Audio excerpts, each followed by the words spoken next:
Last week, as Jonathan mentioned, we did a small detour into Ecclesiastes 3. And what we hope everyone is getting throughout the past couple of weeks as we've gone through Genesis and now we're going to be moving into Exodus is the overall story of redemption, God's redemptive story. And as Jonathan laid out in the very beginning, and we've been using over and over again, we use the four-stage timeline: creation, fall, redemption, new creation. And as you all know, we covered creation in Genesis 1 to 2, the fall in Genesis 3. And since Genesis 3, or beginning with Genesis 3, we have the redemption. And now we're moving into the Exodus, which has the paradigmatic redemptive event in history. The one historical event that encapsulates in a very powerful way, in a very realistic way, God redeeming his people out of slavery and into the promised land, the promise. So that gives us the picture again that what God is doing in Exodus, not only is he saving the people of Israel, rescuing them out of slavery, adopting them as his people, but through that, as believers, we have the greater Exodus that we're looking for through our Redeemer, who's Christ, who will bring us to the promised land in which we will, in that new creation, God will dwell with us and we will dwell with him. And there'll be no need for a temple because God himself will be with us. So that's the overall story that we're saying, that we're following. And I borrowed Dwayne's title. This is one story. And now we're going to be talking about Moses and the Exodus. And of course, this is part one, because how do you cover Moses in just one lesson? I mean, it's impossible. So we'll try to do as I find that we find ourselves apologizing often because there's so much that we could say, but we have to be selective. And what we want, again, is just to draw the big picture, the big sketch for everybody to see. And our hope is that you will then be reminded of these stories. For those of us that have graduated from Bible School 101, and those of us who want to go deeper, that this would be a motivation for you, an encouragement to delve deeper into God's word. And that these stories, even though we know them, they're so rich. There's one level that we appreciate as children, if you will. Like I read the story of Moses to my children, and they hit the high point. But then there's so much more, and that's the story of redemption that we're reading. So Jonathan, in his message on Jacob, of course, talked about Genesis roughly 25 through 35. And before we actually jump into the story of Moses proper, I think we do need to say a little bit about Joseph. And actually, the book of Exodus opens with the children of Israel in Egypt. Now, the question is, how did they get there? So we want to begin there. So we have, in a way, the story of Joseph. We have a shepherd who became a prince. And in the story of Moses, we have a prince who became a shepherd. So we have a turning of the tables when we move from Genesis to Exodus.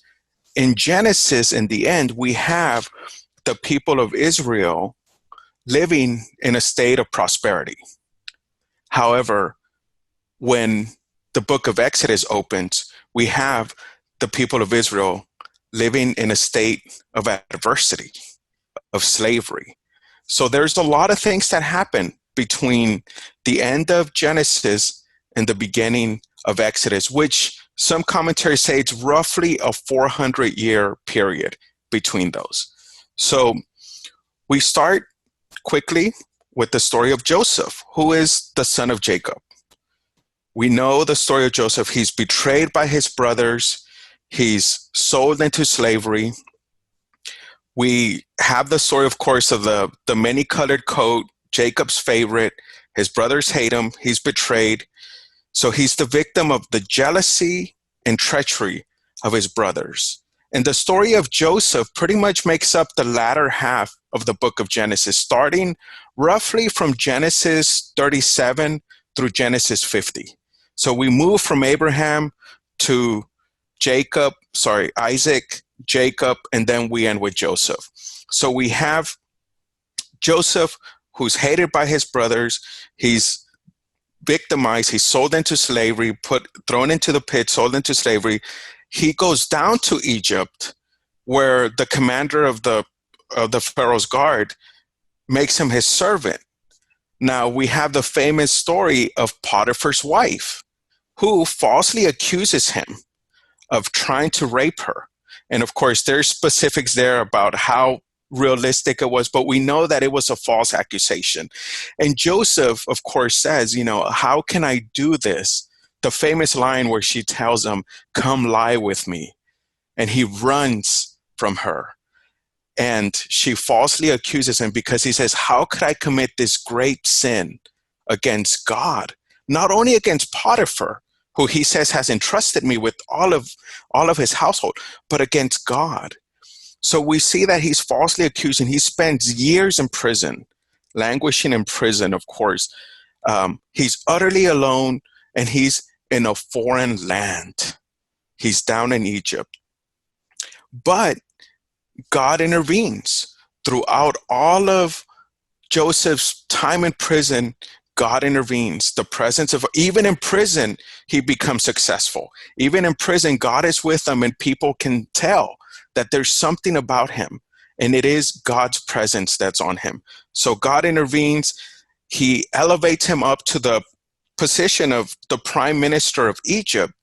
Then he gives him wisdom to interpret these dreams that the Pharaoh has, in which he actually saves Egypt from a great famine and the peoples around him.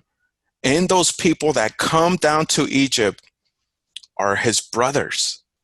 They heard that there's food down in Egypt. So Jacob, interestingly, tells his sons, hey, don't just be looking at each other. Go down to Egypt, take money, go to this prince, essentially, and get food. So they do go down there, and we have this amazing story where Joseph recognizes his brothers. He tests them, of course, and we have this story, this beautiful story in which Joseph finally reveals himself to them, and in this gut-wrenching scene, he shows them not his vengeance, he shows them mercy. Despite everything they did to him, he shows them mercy. And he tells them to bring his family, go back home. Is my father still alive? Bring them back home. And he goes to Pharaoh, and he tells them, he asks for land for his family. And they go, and Jacob and his clan of 70 come down to Egypt, in which they enjoy the benefits that Joseph has as the prime minister of Egypt. So that you have Joseph's blessing essentially on them, and they just come to enjoy, and they give them the land of Goshen, and they're in a state of prosperity. Essentially, they have food, they have all of these things. But remember, the promise is always to go back to the promised land. So we have Joseph forgives them. We have Jacob, who then, as he gets older, is about to die. And we read at the end of Genesis 49 that Jacob blesses his sons, but he jumps over Reuben, he jumps over Simeon, he jumps over Levi. And when he gets to Judah, he tells Judah, your brothers shall praise you. Your hand shall be on the neck of your enemies. Your father's sons shall bow down before you. Judah is a lion's cub. From the prey, my son, you have gone up. He stooped down. He crouched as a lion and as a lioness. Who dares rouse him. The scepter shall not depart from Judah, nor the ruler's staff from between his feet until tribute comes to him. And to him shall be the obedience of the peoples. So we have Jacob blessing Judah. He calls him a lion's cub. He identifies him with the lion. And who do we know what animal is associated with Judah throughout? The lion of Judah. And he has, moreover, the scepter, the rulership. So ultimately, we have that from the line of Judah, from this tribe of Israel, will come the king, the ultimate king. So we have the Lion of Judah who's going to rule. And of course, we ultimately see the fulfillment of that in Jesus Christ, the Lion of Judah, who will rule forever, and he inherits the everlasting throne. Now, Joseph himself, when he comes to die, at the end of his life as well, Jacob has died. He gives the blessing to his sons. He blesses Judah, who's identified with the lion, who's given the scepter, the promise of the Lion of Judah, who has the everlasting throne that we see in Jesus Christ. And we have Joseph now. Now Jacob has died. And of course, his brothers think, oh, dad's gone. This guy's going to come after us. So we have at Genesis chapter 50, verse 15, it says, when Joseph's brothers saw that their father was dead, he said, it may be that Joseph will hate us and pay us back for all that evil that we did to him. But Joseph said to them, do not fear, for am I in the place of God? As for you, you meant evil against me, but God meant it for good, to bring it about that many people should be kept alive as they are today. So do not fear. I will provide for you and your little ones. Thus he comforted them and spoke kindly to them. So as Jonathan mentioned with the story of Jacob and Esau, that we wouldn't want to emulate the way they lived, but through all of that messiness and that dysfunction, God is bringing about his will, his purposes, his plan, and ultimately his plan to rescue his people. So here in the same way, even though his brothers acted with treachery and with evil and wickedness against him, God meant it for good. So we see again this tension or this reality, this compatibilism, where we have divine sovereignty with human responsibility. So we have God again working this. So it was ultimately not Joseph's brothers who sent him to Egypt, but it was God himself using his brothers. And that's how those were the means that he used to put him to save that many people. So we have Joseph. And when Joseph dies, he knows and he holds on to the promise. And as he's about to die, he says to his brothers, and Joseph said to his brothers, I am about to die, but God will visit you and bring you up out of this land. Where are they? In Egypt. God will bring you out of this land to the land that he swore to Abraham, to Isaac, and to Jacob. Again, that promise to the patriarchs that was made.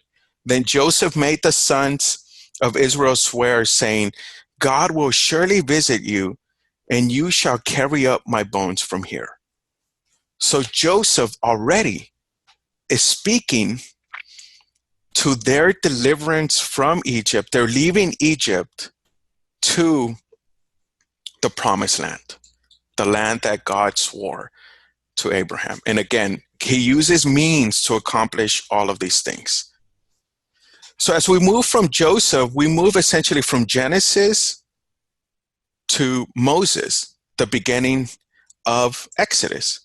So we have in Exodus chapter 1, Israel increases greatly in Egypt. They're being plentiful. We have that fulfillment of the promise that they will be plentiful. And the Pharaoh oppresses them. So we open with Exodus 1, where it says, "Now there arose a new king over Egypt who did not know Joseph. And he said to his people, Behold, the people of Israel are too many and too mighty for us. Come, let us deal shrewdly with them, lest they multiply, and if war breaks out, they join our enemies and fight against us and escape from the land. In all their work, they ruthlessly made them work as slaves." So we have the Pharaoh now deciding to oppress the people of Israel. So we have the tables turning now. You have this sort of state of prosperity in which it was a good thing that they went down to Egypt, to now being in Egypt being a state of slavery, a state of bondage. And interestingly, I did underline no, because I think that it said that this king did not know Joseph. So we have the condition of slavery is imposed upon them. They build the storehouses of the Pharaoh. The Pharaoh then orders the Hebrew midwives to murder the Hebrew male babies, but they disobey him. And it says, because they feared God, they feared the Lord, and the Lord blessed them in return for their service. And the excuse was, well, we would, but these Hebrew women, they're so vigorous that by the time we show up, they've already given birth to the babies. So we have them, again, already echoes of this genocide. Now we have genocide. The Pharaoh wants them to kill the Hebrew male babies. And the midwives go first. They disobey. They obey God. It is better to obey God than man. Of course, we have that early echo here. And then he goes beyond that, in which he commands the Egyptians to murder the Hebrew male babies. So now we have the first kind of massacre of the innocents, where the Egyptians are told to kill the Hebrew babies. And I hope you're already hearing echoes of something in the New Testament that happens with the king as well, wanting to destroy a baby and the killing, the slaughter of the innocents. So throughout all these things, God protects them. There is one baby in particular that we find out about, that his mother weans until he's 3 months old. There's this command that they need to kill these babies, and we have her, through faith, makes an ark, if you will, constructs an ark, seals it with pitch, and she puts this beautiful child in it and puts it down by the river. And who else comes by? Not Egyptian soldiers, not Pharaoh himself, but Pharaoh's daughter and her servant come down. Now we know that there are no coincidences. This is actually God's providence at work. And Pharaoh's daughter goes, she rescues the child, she draws him out of the water from which we have his name, Moshe, which means drawn out. She draws him out of the Nile. Moses' sister helpfully happens to be there and says, do you need a Hebrew wet nurse, essentially, to raise him? So she goes and gets her mother, so that through this turn of events, his own mother ends up raising him. And we have now Moses, who's weaned, and as he grows, goes back to Pharaoh and becomes Pharaoh's daughter's son. So we have the Prince of Egypt. Now, throughout all these years, we have God steps back into the picture in a mighty way. It tells us, chapter 2, after the rescue of Moses, that God hears Israel's groaning. During those many days, the king of Egypt died, and the people of Israel groaned because of their slavery and cried out for help. Their cry for rescue from slavery came up to God, and God heard their groaning, and God remembered his covenant with Abraham, with Isaac, and with Jacob. God saw the people, and God knew. So interesting, look at the contrast. When we read in the beginning of Exodus, it said that the king of Egypt did not know Joseph. So there's this idea, this contrast being made between God and Pharaoh. We have the Pharaoh did not know, but God knew. So we have now, with this remembering of the covenant, if you will, he remembers his covenant with the patriarchs, with Abraham, with Jacob, with Isaac, and with Jacob. And we have in this remembering of the covenant, the fulfillment of multiple promises. First, we have the promise of the death blow to our ancient enemy, the serpent, through the offspring of the woman in Genesis 3, which Dwayne talked about, the proto-evangelium. The Lord said to the serpent, and this is part of the curse, I will put enmity between you and the woman, and between your offspring and her offspring.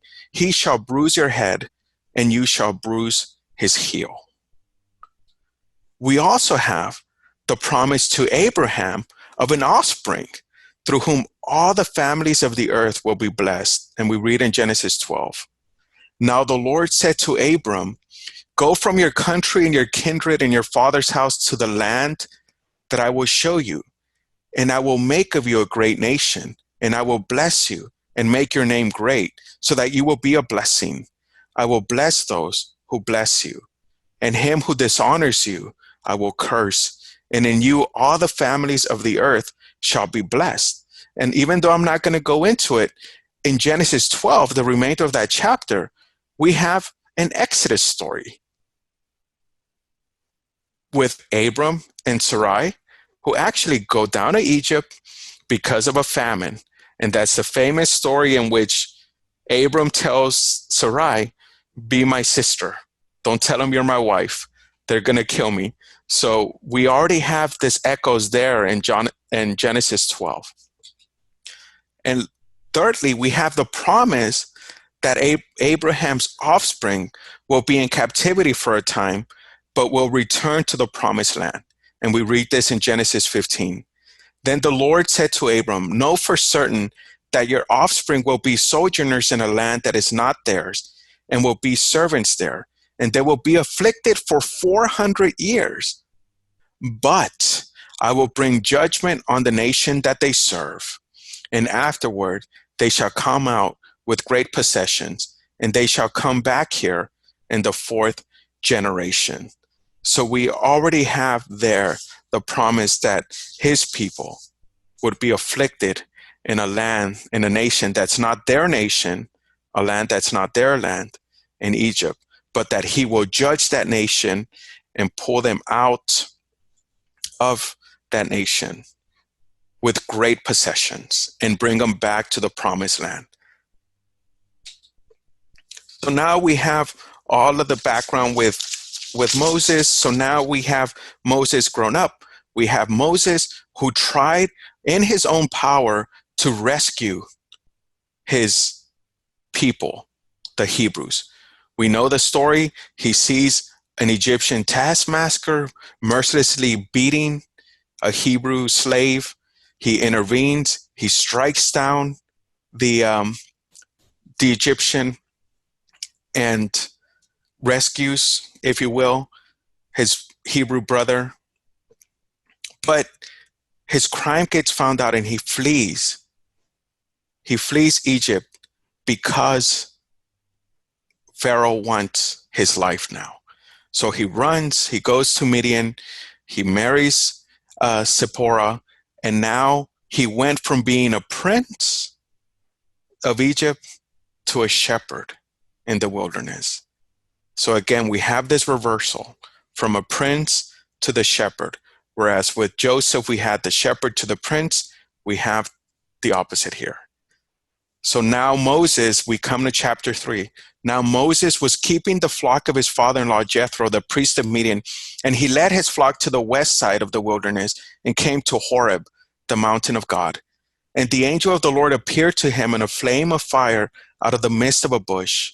He looked, and behold, the bush was burning, yet it was not consumed. And Moses said, I will turn aside to see this great sight. Why is the bush not burned?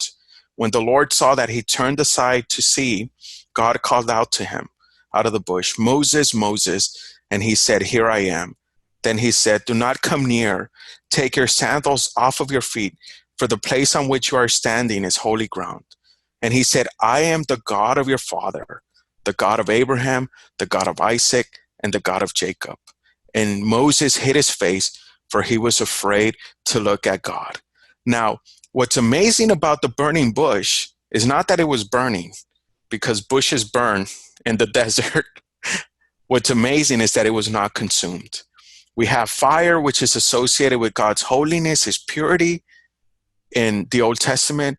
And we also have God demonstrating his providence over creation, in which he's preserving this bush from being consumed by the fire.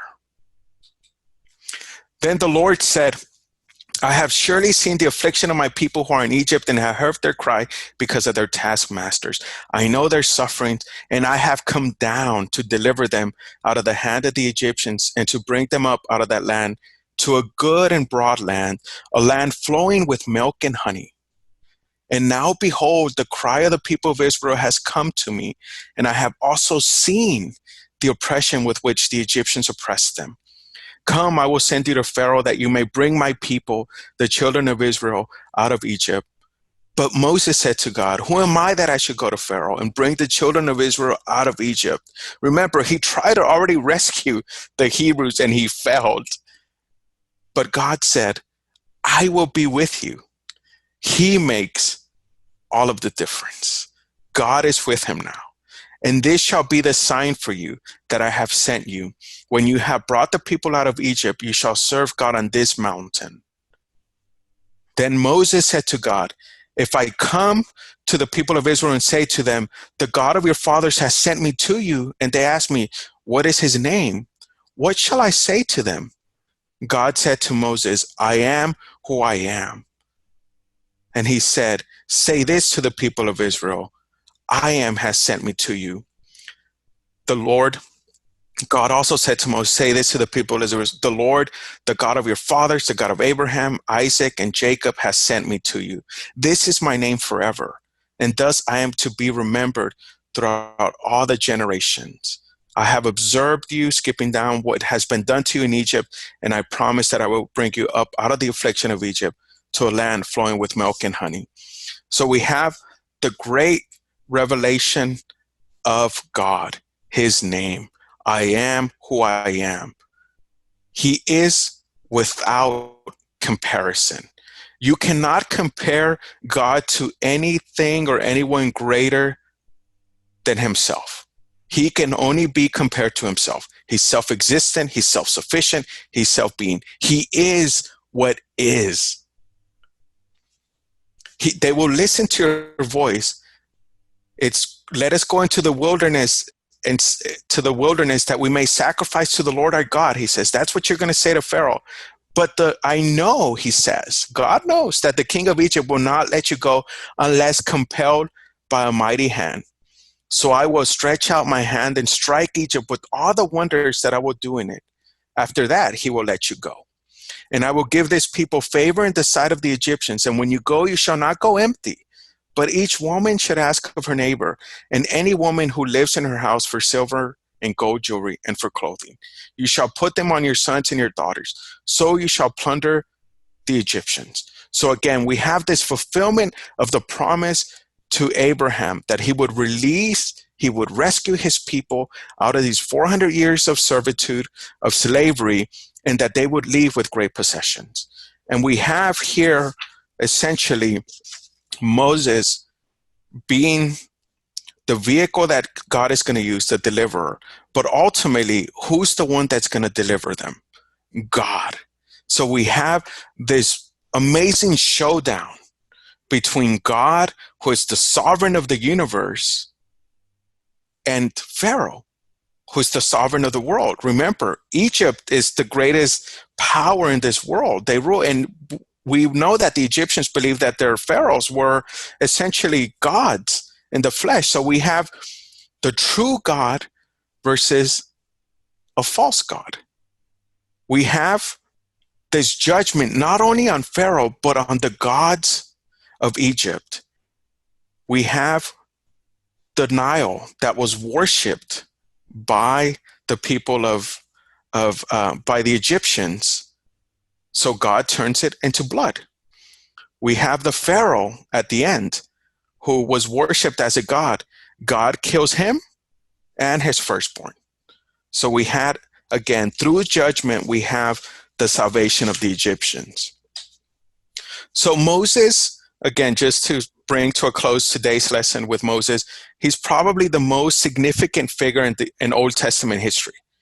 He is the mediator of the Old Covenant. He is the liberator of Israel out of Egypt. He's the giver of the law. And he's also the civil and religious leader of Israel.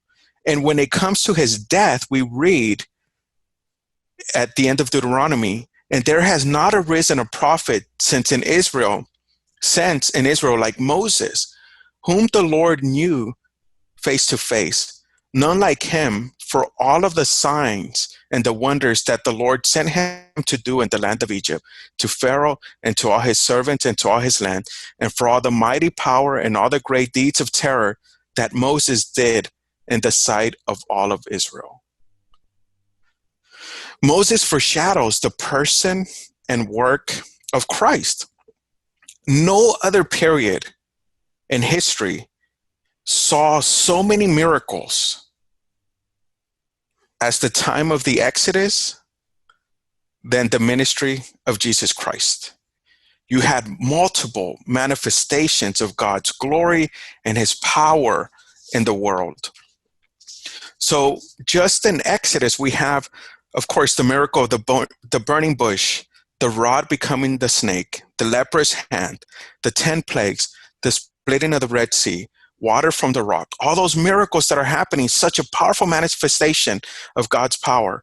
We only see that in the ministry of Jesus Christ. And that's because, like St. Augustine said, the new is in the old concealed, the New Testament, and the old is in the new revealed. And on the road to Emmaus, if we remember, Jesus, the resurrected Christ, tells the two sad, depressed disciples that beginning, he gives them the ultimate biblical theology lesson. And he says, and beginning with Moses and all the prophets, Jesus interpreted to them in all the scriptures the things concerning himself. In the Old Testament, we have God calling his son Israel out of Egypt and his greater son Jesus out of Egypt in the New Testament. Moses is the leader of the first Exodus. Christ is the leader of the second and the greater Exodus.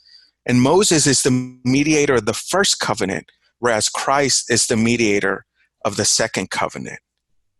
So where does that bring us? Where does that leave us?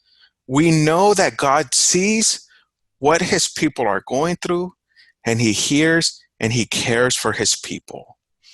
God has a plan in which he himself comes down to rescue his people. God works out believers' ultimate redemption from slavery to sin, because that's what sin does. It becomes our master. It dominates us. It ultimately destroys us.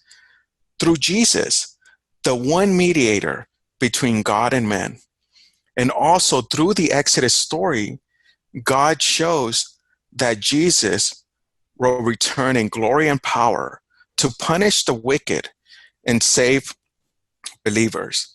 And this is ultimately what we see in the book of Exodus, that through the Exodus, we have a picture of what God ultimately does for his people. And if by God's grace we are saved, we can have that faith that God is faithful, that he demonstrates his covenant keeping love to us, and that he will redeem us from sin, from death, and bring us into the new creation, that promised land in which we will dwell with him forever, so that we will be his people and he will be our God, the only God, the God of gods, the one that is without comparison. Next week, Lord willing, we will delve a little bit more into the Passover. We cannot leave the book of Exodus without discussing the Passover. So again, amazing story. It was such a blessing for me to go back and revisit these texts, and I hope that you also do the same. So I'll say a quick prayer, and then I'll kick it back to Dwayne. Father, we thank you that you hear us. We thank you that you care for us, and we thank you that you have rescued us. We thank you that we have the ultimate redemption through the life, death, burial, resurrection, ascension, and continued ministry of Christ, that we may serve you, Father, and always look forward with that faith to the promise that you have given us to one day dwell with you in the new creation and worship you the way you command us to worship you, without ourselves being in the way or sin.